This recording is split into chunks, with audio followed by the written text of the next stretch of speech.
Okay, so it's Saturday, not quite the afternoon, about 8 minutes to noon, and I thought I would try to record my very first video lecture.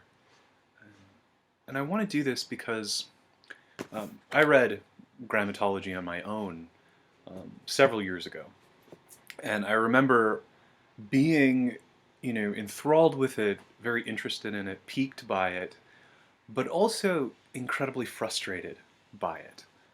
I'm not a trained philosopher. I know about literature, and I know about literary history. And so all of his references, right, to people like Hegel or Nietzsche or Heidegger, I had no idea who these people were when I first read this book. And so, because of my own frustration with it, I want to give you some sort of access to the book or some sort of preparation for class on Wednesday. Um, and so maybe in class there'll be a little bit less lecture on my part and a little bit more discussion on your part, if I can, at least if I can explain in, some sort of straightforward way, what the parameters and the implications of Derrida's arguments might be for you. Okay, and so there's three things I want to do in this first lecture, and the first one is to explain the title of the book. The second thing is to go over that very brief section at the beginning of your reading called the Exergue, um, where he gives three what we might call epigraphs at the beginning, and then says some really interesting things about them that might have been very obscure to you. And so to try to enlighten some of that obscurity. And then the third thing is I want to try to show you how to really begin reading the first chapter. Derrida, because he is something of a stylist, because he writes in such a way that I guess I don't quite know how to explain it, but it seems as if he wants us to sort of work at what it is he's trying to explain, or that he himself might be having some trouble explaining himself. And so the book itself often refers to a point or refers to an idea that it really doesn't develop for another couple pages, right? And so I want to show you some instances in which trusting that Derrida will come back around to something that may be initially confusing is part of the reading practice involved in reading of Grammatology. So the first thing I want to talk about is actually the title of the book, Of Grammatology. Of Grammatology. The word that probably stands out as most confusing is probably the second one, grammatology. What on earth is that? We know, for instance, that biology is the science and study of life. We know that psychology is the science and study of the psyche or of the unconscious. And it's really that the bit of those words that grammatology shares is, of course, the ology, the last part here, ology, that appears in words like logic. The root is a Greek word, logos, which will be incredibly important to Derrida throughout this book. And so we know, given its parallelism with biology, psychology, in the very form of how the word is constructed, that it must be referring to some sort of science or some sort of study. Okay. So what's this first part then? Grammar, right? Well, you think of a word like grammar, right, which is the rules of written language. You think of telegram, right, which is a sort of written message that's sent far. Sent far. And so just from those two examples, you might get, or if you look it up in a dictionary, you'll see that gram or gramma, it really just refers to writing or to written things. And so when you put those things together, as Derrida will often want us to do throughout his oeuvre, when you put those words together, you get a definition of grammatology as the science or study of writing. Okay, not language writ large, but writing specifically. Okay.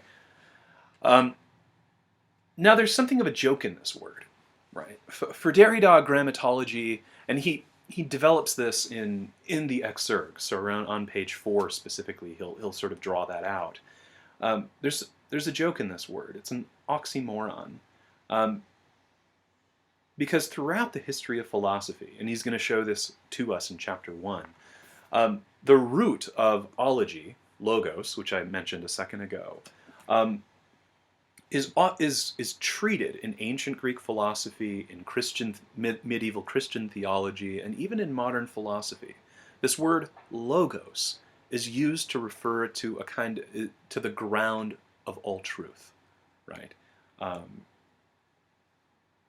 It's often translated as reason, right? Or, of course, that's why it's the root word of logic, right? But also, logos is not just logic, but it also is a word that means word, specifically spoken word. Okay, so Derrida is going to take advantage of that double meaning. That the root of ology, logos, means the ground of truth, or what he's going to call the origin or the truth of truth, right? And also associate that with speech, with spoken words. Okay, and then if ology, the root of ology means reason, the origin of truth, the truth of truth, the spoken word, then there's some sort of conflict with the first part, which is not the origin of truth, but rather writing, particularly alphabetic or phonetic writing, which, again, throughout the history of philosophy, the history of medieval Christian theology, modern philosophy itself, gram or writing usually refers to something derivative, secondary, something that's merely reflects the origin of truth, that's at some distance from truth, right? So, and Derrida, this might seem very confusing for now, but Derrida will develop this in chapter 1 specifically. But for now, all I want you to see is that for Derrida, there is an inherent contradiction in this idea of grammatology. There can't be a science or study of writing because writing isn't something that's primary. It's merely secondary or derivative. Okay. Second thing that I want to point out is the first word, of. Okay, of. Now, if you're familiar with theoretical treatises or philosophical treatises, you'll know that a lot of them often begin with a preposition, right, like of, but that preposition is usually on, right? So Leibniz, of course, has an essay called, or a book or essay, I can't remember, called On Freedom, right? And if I wanted to write a philosophical treatise on love, I could simply title it On Love, right? But of, it is very rare to find the title of anything that begins with the word of. And why is that? Because of is a word that usually appears in the middle of a phrase, right? So the history of philosophy, branches of psychology, methods of anthropology, right? And so by looking at this book title, you see that the first part, history, methods, branches, are the kind of words that usually would appear before this. Okay. Now, that's the second joke of this title, because grammatology doesn't exist. You can't get a PhD in grammatology, right? It's a sort of made-up study or science. Okay. And because it doesn't exist, you couldn't write the history of grammatology. You couldn't write a book about the methods of grammatology.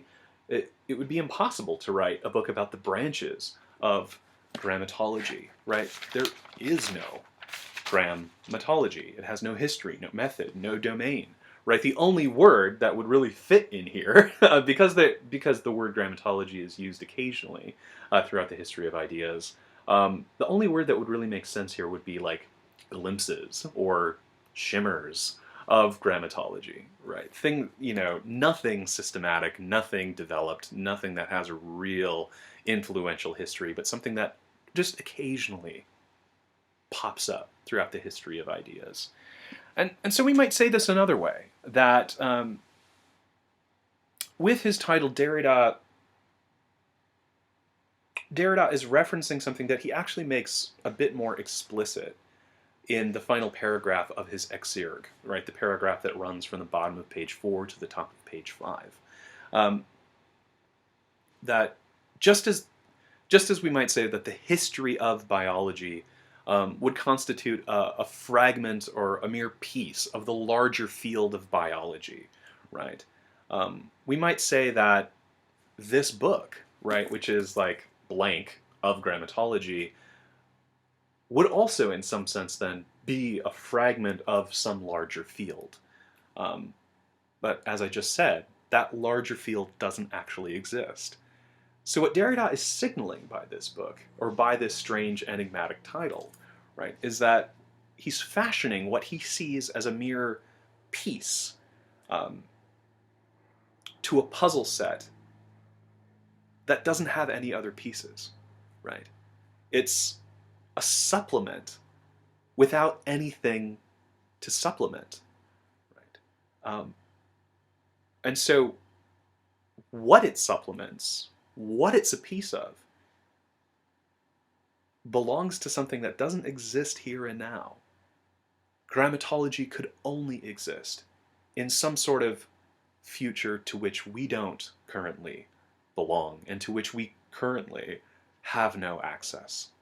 Okay? Or at least at the time of this writing, right? This book was published, I think, in '68. I might be wrong about that.